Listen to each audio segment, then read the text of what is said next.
Assalamualaikum teman-teman. Kembali lagi di channel YouTube Irma Nurhidayati Stories dengan cerbung romantis terbaru yang berjudul Istri Pilihan, karya Irma Nurhidayati. Jangan lupa bantu aku untuk terus mengembangkan channel ini dengan cara share, komen, subscribe, like, dan nyalakan tombol loncengnya untuk notifikasi ya.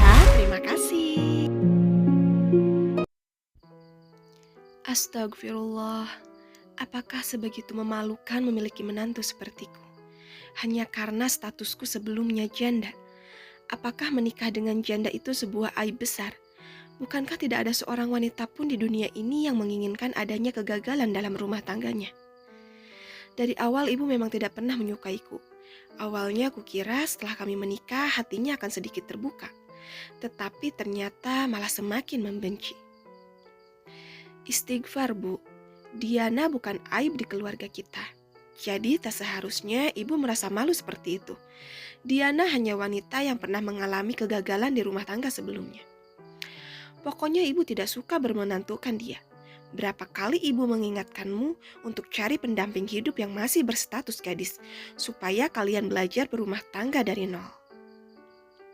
Ibu, mau menikahi gadis atau janda tetap saja, Farel harus memulai semua dari nol.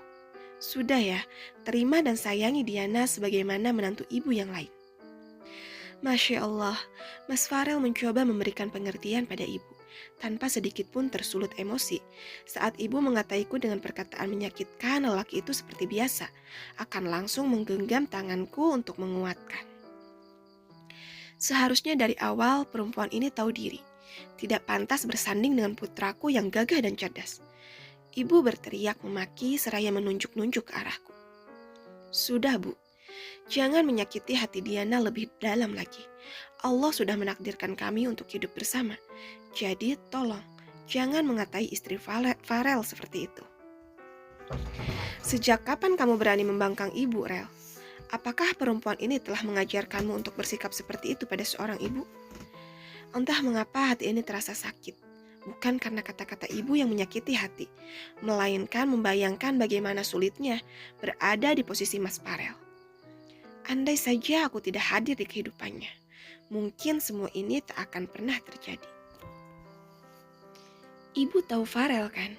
Jadi tolong, jangan sampai emosi Farel terpancing. Kamu akan menyesal sudah memilih dia menjadi istrimu, Farel. Setelah mengatakan itu, ibu langsung keluar meninggalkan rumah kami. Tubuhku terkulai lemas di lantai, air mata tak lagi tertahan. Andai saja waktu itu aku tak memaksakan kehendak hati untuk menerima pinangan Mas Farel, mungkin ini semua tidak akan pernah terjadi. Mas Farel merengkuhku ke dalam pelukan. Tak ada sepatah kata pun yang keluar dari mulut lelaki itu. Ia terus mendekap dengan sesekali mengecup puncak kepalaku. Seharusnya dari awal kamu mendengarkan larangan mereka untuk tidak menikahiku, Mas. Bukankah aku sudah ikhlas untuk melepaskanmu bersama wanita pilihan orang tuamu? Mas Farel tetap bungkam. Ia tidak sedikit pun membalas ucapanku, namun tidak pula melepaskanku dari pelukannya. Apakah begitu hina status janda di mata keluargamu, Mas? Sampai-sampai mereka semua mencemoohku. Maafkan ibu ya sayang, aku percaya. Suatu saat kamu akan bisa meluluhkan hatinya. Kamu tidak sendiri. Kita akan lewati dan hadapi semua bersama-sama. Kamu ingat kan? Dengan komitmen kita. Jangan pernah dengarkan perkataan orang lain yang menilai buruk tentang kita. Cukup dengarkan aku. Tatap mataku dan tetaplah saling menggenggam. Mas Farel benar. Tak ada yang perlu kusesalkan. Semua yang terjadi dalam kehidupan ini atas kehendaknya. Tugasku hanya mengikuti alurnya saja.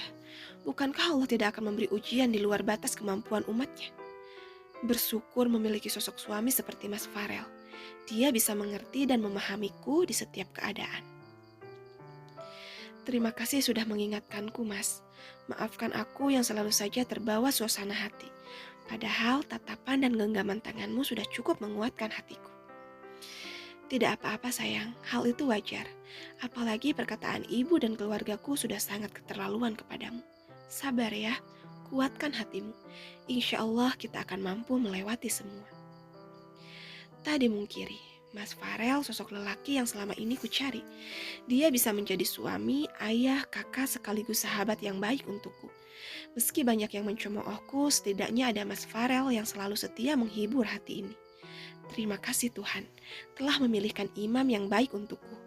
Dia tak hanya membimbing, tetapi juga mampu menjaga dan menenangkan hati seorang istri. Keesokan paginya setelah semua pekerjaan rumah beres, aku bergegas membangunkan Mas Farel. Lelaki itu masih tertidur lelap. Terbukti dengan dengkuran halusnya yang seringkali membuatku rindu. Iya, setiap kali Mas Farel pergi jauh karena urusan pekerjaan dan tidak pulang, malam harinya aku pasti akan memintanya menelpon sampai dia tertidur. Entah mengapa, mendengar suara dengkurnya membuatku bisa tidur dengan tenang. Aku sengaja tak langsung membangunkannya. Mendengar dengkur lelakiku seraya menatap setiap inci dari wajahnya, bagaikan candu yang sulit kutinggalkan di setiap pagi. Mas Farel memang tidak tampan, tetapi dia mampu memberikan rasa nyaman dan aman saat aku berada di sampingnya. Meski wajahnya manis dan banyak digandrungi perempuan cantik, Mas Farel tetap teguh pendirian untuk mempertahankanku menjadi ratu di dalam hatinya. Sudah puas memandangi suamimu yang manis ini? Aku terkejut saat ketahuan tengah menatap lekat wajah Mas Farel. Entah dari kapan lelaki itu terbangun. Tampaknya aku terlalu fokus mengagumi sosok dirinya sehingga tidak menyadari kalau ia sudah tak lagi mendengkur. Mas sudah bangun. Sudah, ini bisa nyambung berbicara denganmu. Sejak kapan? Sejak bidadariku masuk kamar untuk membangunkan, tetapi malah sibuk memandangi wajah sang pangeran tampan yang lagi pura-pura tertidur. Balas lelaki itu sembari menyubit hidungku. Jadi tadi dengkurmu itu hanya pura-pura. Tadinya mau nunggu sampai dibangunkan, tetapi kelamaan. Bisa-bisa pangeran kodokmu ini kesiangan masuk kantor.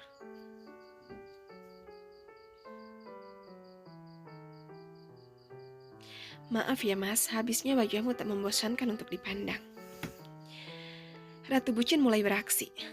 Aku bersiap-siap dulu, nanti pulang kerja kita lanjut lagi ya sayang.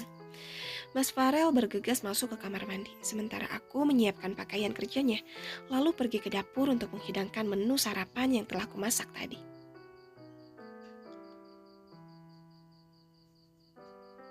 Sebenarnya Mas Farel tipe lelaki yang baik. Dia tidak pernah menuntutku harus masak ini dan itu. Dia selalu memakan apapun yang dimasak olehku tanpa pernah berkomentar. Setelah selesai sarapan, Mas Farel langsung pamit untuk berangkat kerja. Tak lupa aku cium tangannya dengan takjim. Kecupan singkat pun langsung mendarat di keningku. Hati-hati di rumah ya, jangan pergi kemana-mana tanpa izin dariku.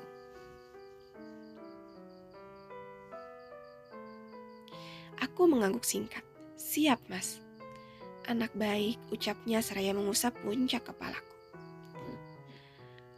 Berasa jadi anakmu mas. Sudah sana berangkat, nanti kesiangan. Hati-hati jangan ngebut bawa motornya. Mas Farel hanya mengangguk dan melempar senyum ke arahku. Setelah itu, ia langsung melajukan motornya dengan kecepatan sedang. Setengah jam kemudian ponselku berbunyi. Tertera nama ibu mertua menelpon. Dilema antara mengangkat atau mengabaikannya. Takut kalau ibu akan mengataiku kembali. Sebenarnya perjaka menikah dengan janda itu hal yang wajar, karena cinta memang tak mengenal status dan kasta. Hanya saja, orang-orang sekeliling yang seringkali membuatnya menjadi rumit.